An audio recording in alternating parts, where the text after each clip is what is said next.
For thousands of international students in the United States, studying at a prestigious university like Columbia is a dream come true.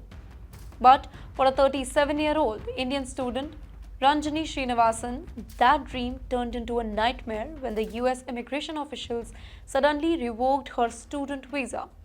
What followed was a high stakes escape, a desperate attempt to avoid detention and deportation. With immigration agents knocking on her door 2 days in a row, Ranjani had no choice but to flee the country before she was arrested. In a dramatic turn of events, she managed to outmaneuver federal officers twice before catching a last-minute flight to Canada, where she officially self-deported using a US government app.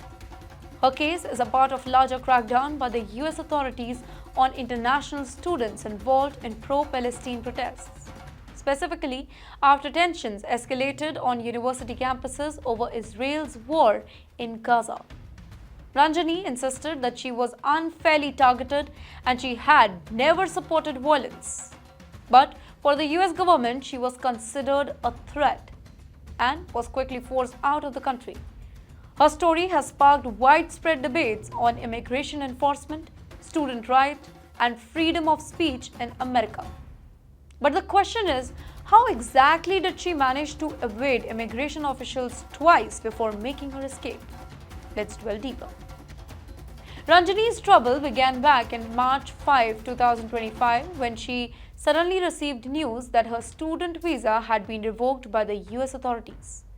According to officials, she was accused of advocating for violence and terrorism, though no specific evidence was provided. Losing a visa meant that she was immediately considered undocumented and could be arrested and deported at any time. That night, she heard a loud knock on her apartment door.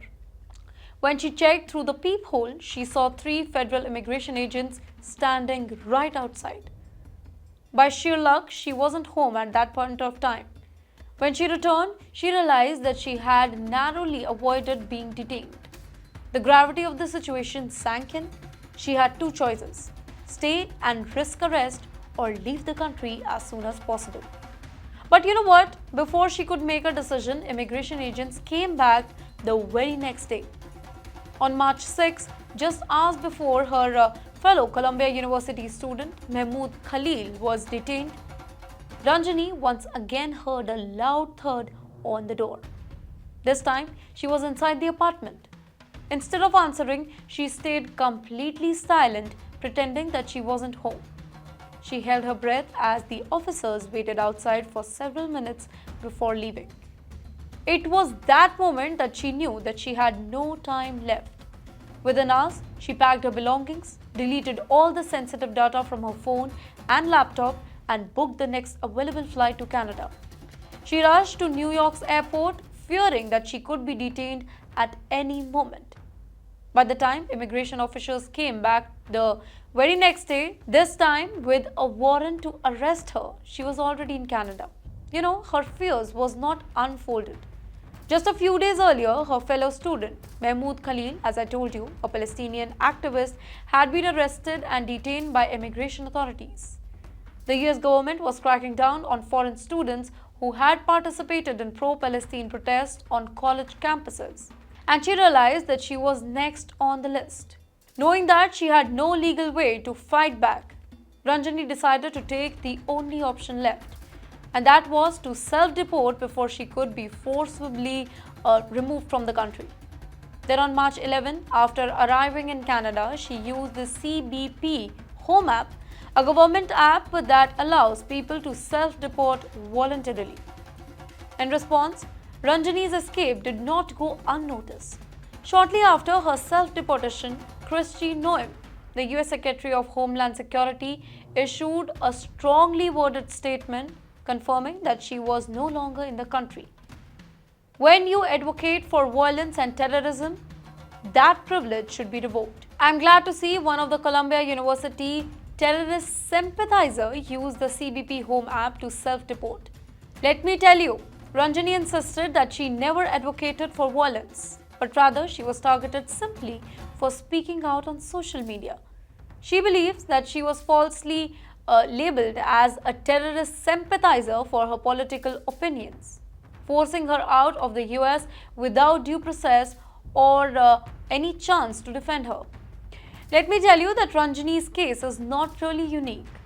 In the past year, over 500 international students have had their visas revoked by the US government for alleged ties to political activism. Many of them were accused of supporting anti-Israel protests, leading to their deportation or self-deportation. In fact, in 2023 alone, at least 200 foreign students were forced to leave the US due to their participation in political activism.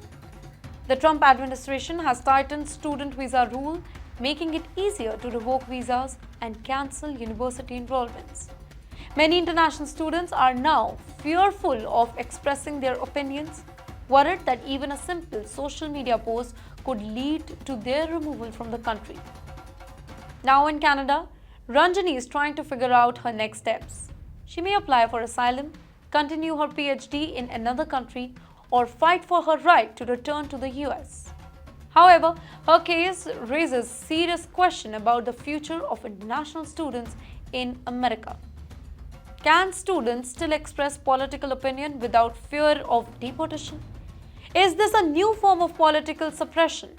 And most importantly, will more students face the same fate as Ranjani? For now, one thing is certain: her future in the US is over.